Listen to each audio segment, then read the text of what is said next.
اس پر پوری طرح قادر ہے، پوری طرح قدرت رکھتا ہے۔ فرمایا الذی خلق الموت، وہ جس نے موت کو خلق کیا، والحیات، اور جس نے زندگی کو بنایا، کس لیے؟ لیبلوکم ایکم احسن عملا، تاکہ تمہیں آزمائے کہ تم میں سے کس کا عمل بہتر۔ موت اور حیات، پیدا ہوتا ہے انسان، جوان ہوتا ہے، بڑا ہوتا ہے، پڑھائی کرتا ہے، کاروبار کرتا ہے، پتہ نہیں کون سے بد و جزر زندگی میں دیکھتا ہے، تو اللہ نے فرمایا اس کا ایک مقصد ہے۔ مقصد یہ ہے کہ پتہ چلے تم میں سے اچھے عمل کون کرتا ہے۔ تو ہم یہاں عمل کرنے آئے ہیں۔ قیامت کے دن جو بات ہوگی وہ اعمال کی ہوگی، مکان جائیداد کار کوٹھی کی بات نہیں ہوگی۔ تو اعمال، اچھا عمل، احسن عملہ کے تحت مفسرین نے لکھا ہے کہ کام نیکی کا جب بھی کرو ذرا زیادہ ہی اچھا کر کے کرو۔ وضو کرو تو سونا کر کے کرو، نماز پڑھو تو ذرا آج گئے پڑھنی جو ہے تو اب ذرا سونی کر کے پڑھو۔ قرآن شریف کی تلاوت کرو تو ذرا پیاری کر کے۔ ذرا میں مدرسے کے بچوں کے ساتھ کبھی کبھی بیٹھتا ہوں، ان سے بڑا کچھ سیکھنے کو ملتا ہے، تو کبھی کوئی بات ان کو کہنے کا بھی موقع ملتا ہے، تو میں انہیں کہا کرتا ہوں کہ ہمارے بزرگ، میری اماں جی جب قرآن مجید کھولتی تھی نا، تو جو وہ رنگ تھا نا بزرگوں کا، حالانکہ وہ حدیثوں میں ہم نے نہیں دیکھا، لیکن وہ کبھی ہم جا کے کوئی بات کرتے تھے نا، تو تلاوت کے دوران تو وہ جلدی سے منہ پہ انگلی رکھتی تھی کہ چپ کرو میں قرآن پاک پڑھ رہی ہوں، اور پھر شنیل کا غلاف، اور پھر اس غلاف کو علیحدہ چومنا، قرآن پاک کو علیحدہ چومنا، اور پھر اس کو ریل میں رکھنا، اور پھر کئی کر کے۔ تو ہم جو آج ہیں تو ہم اس عمل کو اتنا اچھا کر کے نہیں کرتے، بس ٹھیک ہے ہر وقت ہاتھ میں قرآن مجید رہتا ہے تو وہ رویہ نہیں، تو کام کرنا ہے تو اس کو کیا کریں؟ اچھا کر کے کریں، ذرا مزیدار کر کے کریں، عمل کریں تو ذرا بہترین عمل کریں۔ لیکن نبی کریم نے یہ نہیں فرمایا کہ میں تمہیں اخلاق سکھانے آیا ہوں، فرمایا میں اخلاق عالیہ کی تکمیل کرنے آیا ہوں۔ یعنی جو بڑا اخلاق ہے نا، احسن ترین عمل، اس کا میرے نبی پاک نے درس ارشاد فرمایا ہے۔ اس کا ایک صحابی نے پوچھا یا رسول اللہ صلی اللہ تعالی علیہ وسلم، بہترین عمل کون سا ہے؟ بہترین عمل؟ تو حضور نے فرمایا بہترین عمل اس بندے کا ہے عمر لمبی ہو پر کام سارے ہی اچھے ہوں۔ یعنی تو احسن طریقے سے زندگی گزارے، اچھے طریقے سے تیرا وقت گزرے۔ تو عمل جب بھی کرے نا، دیکھیں نا، صدقہ اور خیرات کرنا ہے تو تانگ آ کے بھی تو کرنا ہی ہے نا، اور غریب کو 10 چکر گھر میں لگوا کے بھی تو کرنا ہی ہے نا، اس کو 6 دفعہ ڈانٹ کے بھی تو کرنا ہی ہے۔ تو کرنا ہے تو لہذا صحیح کر کے کر دو۔ مطلب وہ گھر میں خاتون خانہ نے کپڑوں کے لیے پیسے مانگ لیے تو 1.5 گھنٹے کے لیکچر کے بعد بھی تو دینے ہی ہے نا، کیا خیال ہے آپ کا؟ تو اگر وقت پہ دے دیے جائیں تو چلو معاملہ ذرا، یا تو نہ دیں، بات ختم ہو گئی۔ تو اگر آپ نے 1.5 گھنٹے کے شدید احتجاج کے بعد بھی دینے ہی ہیں تو پھر یہ ہے کہ عمل کو اچھا کر کے کر لیں، ذرا اس میں خوبصورتی رہتی ہے۔ اللہ تعالیٰ سمجھنے کی توفیق عطا فرمائے۔ بڑے خوبصورت مضامین ہیں اس سورہ مبارکہ میں۔ آیت نمبر 19 میں اللہ نے فرمایا کہ کیا انہوں نے اپنے اوپر کبھی پر پھیلائے اور کبھی پر سمیٹے ہوئے پرندوں کو نہیں دیکھا؟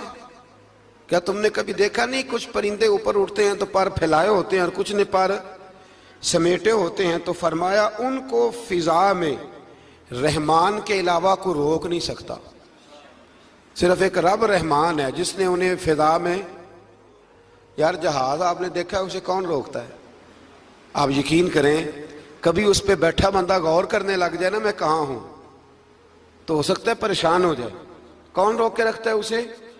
تو فرمایا یہ رب کی قدرت ہے، جہاں چاہے جس کو چاہے وہیں کھڑا فرما دے۔ یہ اللہ تبارک و تعالیٰ کی قدرت ہے۔ آیت نمبر 20 میں اللہ کی مدد کرنے اور رزق عطا کرنے کا بیان ہے کہ اللہ مدد بھی کرتا ہے تمہاری اور تمہیں رزق بھی عطا کرتا ہے۔ آیت نمبر 23 میں فرمایا کہ اللہ وہ ہے جس نے تمہیں پیدا کیا، تمہیں سننے، دیکھنے اور سمجھنے کی صلاحیتیں عطا کی، مگر بندے بڑے کم ہیں، بڑے کم بندے ہیں جو اللہ کی نعمتوں کا شکر ادا کرتے ہیں۔ یہ سوچنے سمجھنے کی صلاحیت آپ کے خیال میں چھوٹی نعمت ہے؟ بہت بڑی نعمت ہے۔ آپ یقین کریں بعض لوگوں کے پاس سارا کچھ ہوتا ہے لیکن شعور کی دولت نہیں ہوتی۔ تو یہ بہت بڑی نعمت ہے، اس کا بھی اللہ کی بارگاہ میں شکر ادا کیا کریں۔ جب اللہ کو عقل شعور دے دے تو دوسروں کو بیوقوف سمجھنے کی بجائے نا اس نعمت پر اللہ کا شکر ادا۔ آگے سورہ قلم ہے، اس سورہ مبارکہ کے اندر اللہ تبارک و تعالی نے نا قسمیں ارشاد فرمائیں، اور قسم کھا کے کہا کہ محبوب آپ کوئی مجنون نہیں، آپ کوئی دیوانے نہیں، یقیناً آپ کے لیے ایسا اجر ہے جو کبھی ختم نہیں ہوگا۔ اور پھر فرمایا وَإِنَّكَ لَعَلَىٰ خُلُقٍ عَظِيمٍ، محبوب جتنے عظیم الشان اخلاق تھے نا ان سب کا ہم نے آپ کو مالک بنا دیا ہے۔ یہ اعلیٰ لفظ اصطلاح ہے، قبضے کے معنی میں آتا ہے عربی میں۔ فرمایا ہم نے آپ کو اخلاق عالیہ کا مالک بنا، جتنے اچھے اخلاق ہیں ان سب کا اللہ نے نبی پاک کو مالک۔ اور سب مفسرین نے بڑا کچھ لکھا، پر بریلی کے امام نے ایک جملہ لکھا تو بڑا ہی شاندار لکھا۔ اعلیٰ حضرت فرمانے لگے کہ اخلاق یہ نہیں کہ جو کام اچھا تھا وہ نبی کریم نے کیا ہے، بلکہ فرماتے ہیں جس جس کو حضور نے کر دیا وہ اچھا ہو گیا، جس جس کو حضور نے کر دیا وہ اچھا۔ فرماتے رسول کریم کا مسکرانا بھی اچھا ہی ہے، اور کبھی دین کی مخالفوں پر ناراض ہونا بھی اچھا ہی ہے۔ نبی پاک علیہ السلام کا بدر میں تلوار اٹھانا بھی اچھا ہے، اور رسول کریم صلی اللہ تعالی علیہ وسلم کا فتح مکہ کے دن معاف کر دینا بھی، یہ سارا کچھ ہی اچھا ہے۔ بس جس کو حضور جب کرتے گئے وہ اچھا ہوتا گیا۔ اور حضرت عائشہ صدیقہ رضی اللہ تعالیٰ عنہ سے جب کسی نے پوچھا تھا کہ بتائیے نبی کریم علیہ السلام کے اخلاق عالیہ کیسے تھے، تو حضرت عائشہ صدیقہ کہنے لگی تم نے قرآن نہیں پڑھا؟ سارے اخلاق جو قرآن میں ہیں وہ سارا میرے رسول پاک کا اخلاق ہی ہے، وہ سارا میرے نبی کریم علیہ السلام کا اخلاق ہی ہے، وہ سارا اخلاق ہے رسول پاک سید عالم صلی اللہ تعالی علیہ وسلم۔ تو پھر اس سے آگے جا کے نا آیت نمبر 8 سے اللہ تبارک و تعالی نے رسول کریم صلی اللہ علیہ وسلم کو فرمایا کہ کفار چاہتے ہیں کہ دین کے معاملے میں آپ ان سے بے جا رعایت برتیں، آپ ان پر آسانی کریں، کھلی چھٹی دے دیں، اور جواب میں وہ بھی رعایت کریں گے۔ فرمایا ایسا نہیں ہو سکتا، حق پر کوئی سمجھوتا نہیں ہو سکتا۔ اس کے بعد ایک دشمن رسول صلی اللہ علیہ وسلم، مفسرین نے اس کا نام ولید بن مغیرہ لکھا ہے، اس نے نبی پاک علیہ السلام کی گستاخی کی تھی، تو اللہ نے اس کے 9 کبھی باتیں قرآن میں بیان کی، بڑی باتیں ارشاد فرمایا جھوٹی قسمیں کھاتا ہے، نکتہ چینیاں کرتا ہے، سخت منع کرنے والا ہے بلائی سے اور حد سے بڑھنے والا ہے، اور آخر میں فرمایا اتلم بعد ذالک الزنیم، فرمایا یہ نہ ہے ہی بد اصل، اس کی اصل میں ہی مسئلہ ہے۔ یہ کتنی سخت بات ہے، جب نبی کریم کے بے ادب کی بات ہوتی ہے تو پھر باتیں سخت ہی ہوتی ہیں۔ یہ قرآن مجید نے سخت باتیں فرمایا کہ یہ اس کی اصل میں ہی مسئلہ ہے محبوب۔ اس نے ایک بات کی تو اللہ کریم نے 9 اس کی کبھی اوصاف بیان فرمائے، اس لیے اعلیٰ حضرت نے کہا تھا دشمن احمد پہ شدت کیجئے، دشمن احمد پہ شدت کیجئے، ملحدوں سے کیا مروت کیجئے، شرک ٹھہرے جس میں تعظیم حبیب، اس برے مذہب پہ لعنت کیجئے، اس برے مذہب پہ لعنت کیجئے، اور جو نہ بھولا ہم غریبوں کو رضا، ذکر اس کا اپنی عادت کیجئے۔ آگے پھر سورۃ الحاقہ، اس سورہ مبارکہ کے شروع میں قیامت کے حق اور یقینی ہونے کو بیان کیا گیا ہے، پھر قوم سمود اور قوم عاد اور فرعون پر نازل ہونے والے عذاب کا ذکر ہے۔ یہ سارے مضامین پہلے بیان ہو چکے ہیں نا جی، ماشاءاللہ تفصیل سے ہم سن چکے ہیں، قوم عاد، قوم سمود، ان سب کے بارے میں اس سورہ مبارکہ میں اللہ نے بیان فرمایا۔ اسی سورہ کی آیت نمبر 19 سے بتایا کہ قیامت میں جس کے نامہ اعمال اس کے دائیں ہاتھ میں دیا جائے گا، یہ اس کے سرخ رو ہونے کی علامت ہوگی۔ جس کے سیدھے ہاتھ میں نامہ اعمال دیا جائے گا مطلب ہوگا کہ کامیاب ہو گیا، اور وہ افتخار کے ساتھ لوگوں سے کہے گا، بڑے فخر کے ساتھ کہے گا کہ آؤ میرا نامہ اعمال پڑھو۔ اس کے برعکس جس کا نامہ اعمال اس کے بائیں ہاتھ میں دیا جائے گا، یہ اس کی رسوائی کی علامت ہوگی۔ اس کی رسوائی کی علامت ہوگی، اور وہ کہے گا کاش میرا نامہ اعمال دیا ہی نہ جاتا اور موت کے ساتھ ہی میرا قصہ ہمیشہ کے لیے ختم ہو چکا ہوتا۔ جس کا بھی نامہ اعمال سیدھے ہاتھ میں، ہمارے بزرگ فرماتے ہیں کہ سیدھے ہاتھ سے لینا دینا حضور کی سنت ہے، کوشش کریں لیں بھی سیدھے ہاتھ سے، دیں بھی، کھائیں بھی سیدھے ہاتھ سے۔ فرماتے ہیں عادت ہی سیدھے ہاتھ کی بنا لو، جب قیامت میں فرشتے نامہ اعمال دینے لگے تو عادت ہی سیدھے ہاتھ کی ہو، عادت ہی سیدھے ہاتھ کی ہو، عادت، اور سیدھے ہاتھ سے لیں، سیدھے ہاتھ سے ہی دیں۔ قیامت میں جس کا نامہ اعمال سیدھے ہاتھ میں دیا جائے گا سمجھیے وہ کامیاب ہوا۔ اور جب جس بچے کی فرسٹ پوزیشن آئی ہوتی ہے نا، وہ رزلٹ کارڈ سارے محلے کو دکھاتا ہے، اور جو فیل ہو جاتا ہے وہ ابا جی کو بھی نہیں دکھاتا، وہ کہتے ہیں کہ وہ ابھی آیا نہیں، ملا نہیں۔ قیامت کے دن بھی جو کامیاب ہوں گے نا وہ دنیا کو بتائیں گے کہ اللہ نے فضل کر دیا، اور جو ناکام ہوں منہ چھپاتے پھریں گے۔ اللہ ہمیں پردہ پوشی عطا فرمائے۔ پھر آگے سورۃ المعارج ہے۔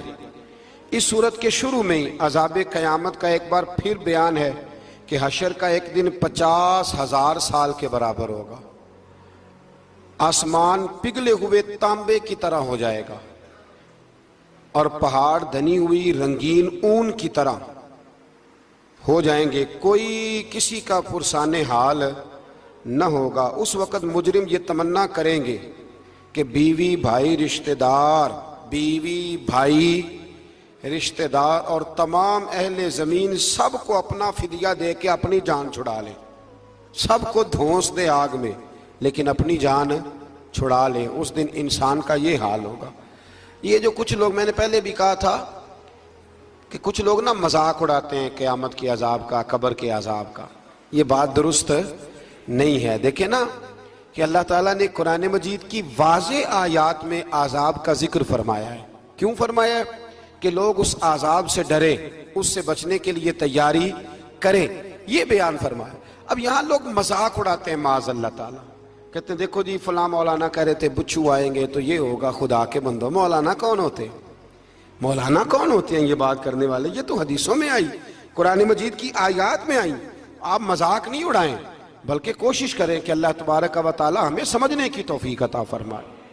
پھر آیت نمبر 19 سے انسان کے کم حوصلہ ہونے، مصیبت کے وقت گھبرا جانے اور نفع پہنچنے کی صورت میں بخل کرنے کا ذکر ہے۔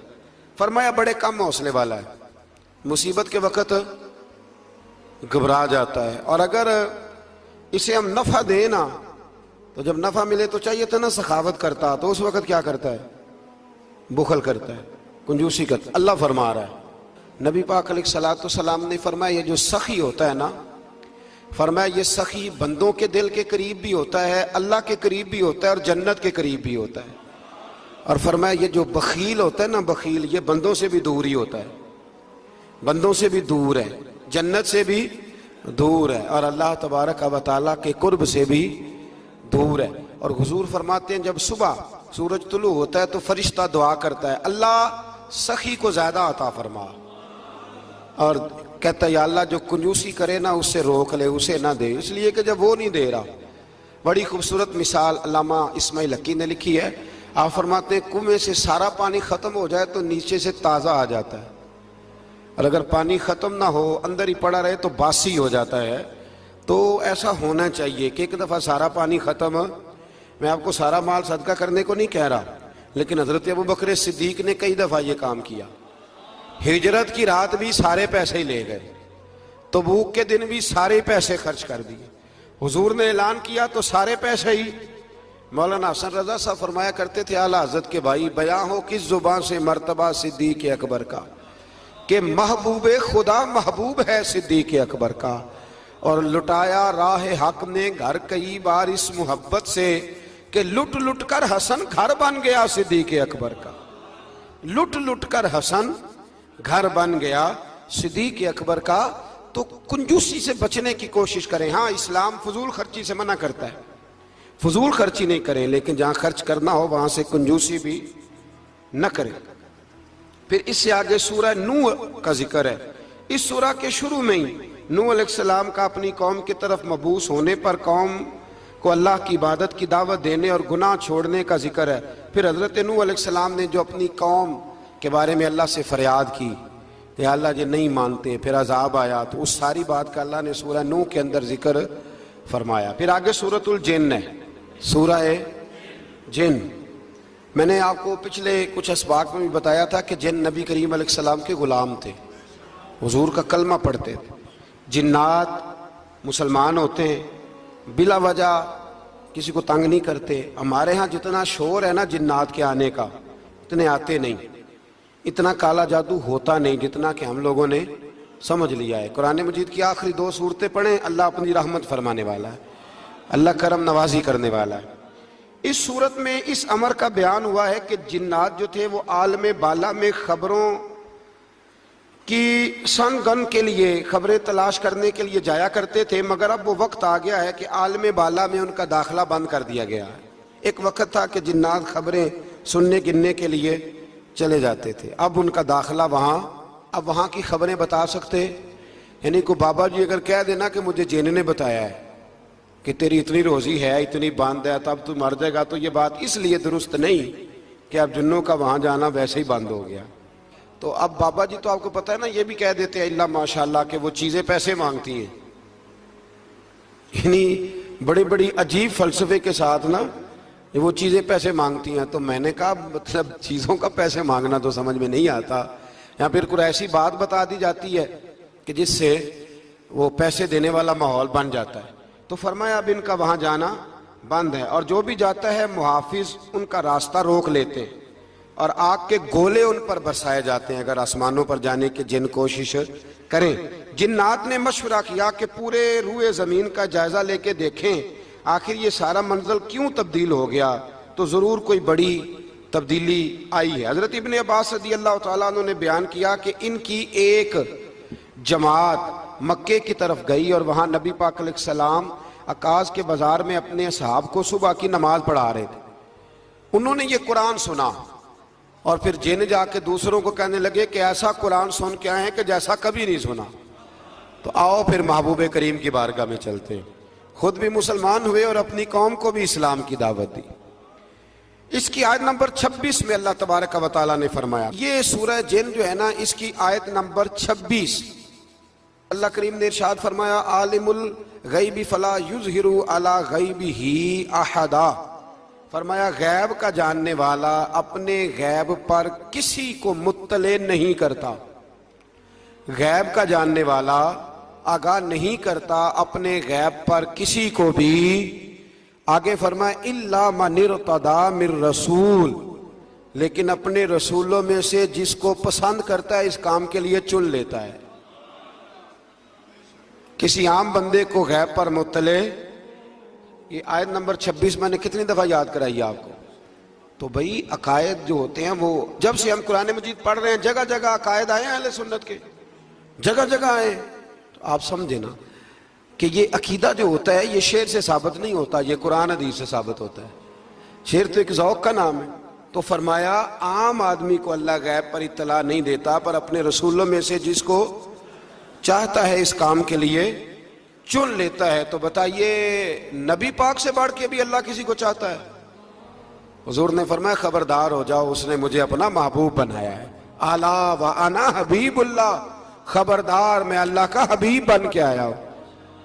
تو علم غیب اللہ نے اپنے رسول کو دیا، اور اس کی برکت سے نبی کریم علیہ السلام نے دین کا بہت سارا کام کیا۔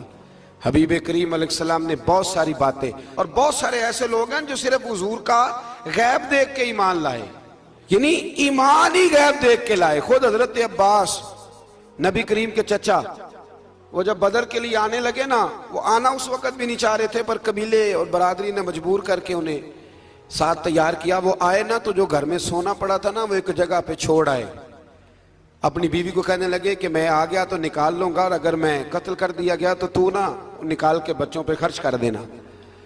تو نبی پاک علیہ الصلوۃ والسلام کے پاس جب یہ قیدی ہو کے آئے تو حضور نے فرمایا چچا فدیہ دو، اتنے پیسے دو چلے جاؤ۔ تو کہنے لگے میرے پاس تو شے ہی کوئی نہیں۔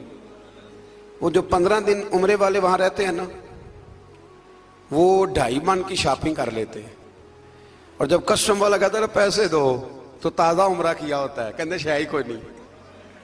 یہ ظلم ہے، تازہ عمرہ کیا ابھی آئے ہیں، ہاں جی۔ تو مطلب اتنی وہ خستہ حالی ہو جاتی ہے. یہ میں پریکٹیکل بتا رہا ہوں اللہ کے فضل سے. ایک سے میں نے کہا تو مجھ سے لے لے, کہتا چپ کرو تسی کو بچ بول دے ہو. میں نے کہا مجھ سے لے لو دے دینا, کہتا تو چھڈو. بھائی چھوڑیں, آپ کیوں غلط بات کرتے ہیں. تو بہت سارے بندے ہوتے ہیں جو کہتے ہیں شے ہی کوئی نہیں, بالکل کوئی شے نہیں. ہاں کوئی پلاٹ سستا بک رہا ہو تو پیسے نکل آتے ہیں, پھر کہتے ہیں میں پھڑے نہیں کسی کو لو. بھائی کو کھا جائے گا, چلے ٹھیک ہے آپ چھپائیں اپنی دولت کو, لیکن ان لفظوں کے ساتھ ناشکری کرنا کہ شے ہی کوئی نہیں, یہ معاملہ درست ہے. تو حضرت عباس نے بھی نا نبی کریم کی بارگاہ میں عرض کیا, حضور کوئی شے نہیں, کہاں سے دوں. تو حضور مسکرائے. حضور نے فرمایا چاچا جب گھر سے نکلنے لگے تھے تو وہ اکیلے میں میری چچی کو بلا کے جو پیسے دے کے آئے تھے, اور وہ اس کو کہہ کے آئے تھے کہ میں آ گیا تو میں تمہیں بتاؤں گا کیا کرنا ہے, نہ آیا تو پھر نکال کے بچوں پہ خرچ کر دینا. یہ سن کر حضرت عباس پہ راشا ہوا طاری. یہ سن کر حضرت حفیظ جلندری کہتے ہیں یہ سن کر حضرت عباس پہ راشا ہوا طاری کہ پیغمبر تو رکھتا ہے دلوں کی بھی خبرداری. خیال آیا مسلمان نیک و بد پہچان جاتے ہیں اور محمد آدمی کے دل کی باتیں جان جاتے ہیں. محمد آدمی کے دل کی باتیں جان جاتے ہیں, اور کوئی غیب تم سے نہا ہو بھلا جب خدا ہی نہ چھپا رہا. تم پر کروڑوں درود و سلام جب خدا ہی نہ چھپا رہا. کتنی عجیب بات ہے. یہاں بھی لوگ ترازو لے کے بیٹھے ہیں. اقبال سے کسی نے کہا کہ دو علماء کی بحث ہے, کہتا ہے حضور کو غیب نہیں, دوسرا کہتا ہے آؤ چلیں. تو اقبال کہنے لگے مجھے شرم نہ آئے گی میں وہاں چلا جاؤں جہاں لوگ میرے نبی کا علم تولنے کے لیے ترازو لے کے بیٹھے ہیں, حضور کا علم تول رہے ہو. اقبال کہنے لگے میرے نبی کے تو غلاموں کا علم نہیں تولا جا سکتا, تم حضور کے علم کی بات کرتے ہو. یہ تھوڑا سوچ سمجھ کے بات کرنی چاہیے, اور نص قطعی ہے قرآن پاک کی. ایک دن سجا لیا تھا میرے نبی پاک نے منبر, فرمایا پوچھ لو پھر جو پوچھنا ہے پوچھو. تو حضرت عمر جیسے لوگ اٹھ کے کھڑے ہو گئے, کہا یا رسول اللہ ہم اللہ کے رب ہونے پہ راضی ہیں, آپ کے رسول ہونے پہ راضی ہیں, اسلام کے دین ہونے پہ حضور ہم بڑے راضی ہیں, ہم بڑے راضی. اس لیے یہ تو ایسا مسئلہ ہے کہ اس مسئلے کو دیکھ دیکھ کے لوگ مسلمان ہوئے. تو حضرت عباس کو جب حضور نے ساری بات بتائی نا, تو حضرت عباس کہنے لگے فدیہ مرضی کا لے لینا پر پہلے مجھے کلمہ پڑھاؤ. کہا کیوں؟ فرمایا مجھے سمجھ آ گئی ہے, وہ بات میرے اور میری بیوی کے علاوہ کسی کو پتہ ہی نہیں, اگر آپ کو پتہ چلی ہے تو یقیناً آپ کو کوئی بتانے والا ہے, تو وہ جو آپ کو بتانے والا ہے نا وہی رب العالمین ہے. تو حضور کا تو غیب دیکھ کے دنیا کلمہ پڑھ جاتی تھی.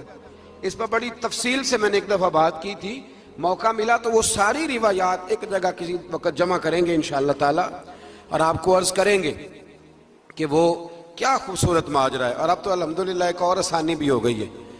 میری باتیں کوئی اس قابل تو نہیں تھی, لیکن چونکہ اللہ رسول کے فرامین تھے تو ایک دوست نے لکھنی شروع کر دی, انشاءاللہ جلدی چھپ بھی جائیں گی. تو عرض کرنے کا مقصد یہ ہے کہ یہ چیزیں آئیں گی اور آپ کو بتائیں گے کہ اللہ نے اپنے محبوب کریم کو کس طرح غیب کے خزانوں کی کنجیاں عطا فرمائی ہوئی. تو اس سے آگے پھر سورہ مزمل شروع ہوتی ہے. سبحان اللہ. سورہ یا ایھا المزمل, کہا او چادر اوڑھنے والے محبوب, قم اللیل الا قلیلا, ساری رات نہ بیدار رہا کر, تھوڑا آرام بھی کر لیا کر, تھوڑا سا. کیا کہا حضرت نے؟ خدا کی رضا چاہتے ہیں دعا لو, خدا چاہتا ہے رضا. اور درویش کہتے ہیں رب آکھیا سونے محبوبہ تیرے 100 ناز اٹھانا ہاں, لوکی میریاں قسماں چاندے نے میں تیریاں قسماں چاہنا. کہا اے میرے پیارے حبیب, اے چادر اوڑھنے والے, تھوڑا آرام بھی کیا کریں. حضور ساری رات نماز پڑھتے تھے نا, تو اللہ نے کہا محبوب تھوڑا آرام بھی کیا کریں. پھر اس میں بڑے خوبصورت چیزیں اللہ کریم نے بیان فرمائی ہیں, قیامت کی ہولناکیوں کا بھی ذکر فرمایا ہے. پھر آخر میں فرمایا کہ تم اپنی بھلائی کے لیے جو کچھ بھی آگے بھیجو گے اس کو اللہ تعالیٰ کے پاس اس سے بہتر اور زیادہ ثواب والا پاؤ گے. یعنی اس کا معنی یہ بھی ہو سکتا ہے کہ اپنی سوچ سے زیادہ تم ثواب پاؤ گے جو چیز آخرت کے لیے تم بھیجو گے. اور اللہ سے مغفرت طلب کرتے رہو, بے شک اللہ بہت مغفرت فرمانے والا اور بے حد رحم کرنے والا ہے. پھر اس سے آگے سورہ مدثر ہے. مزمل کے فوراً بعد سورہ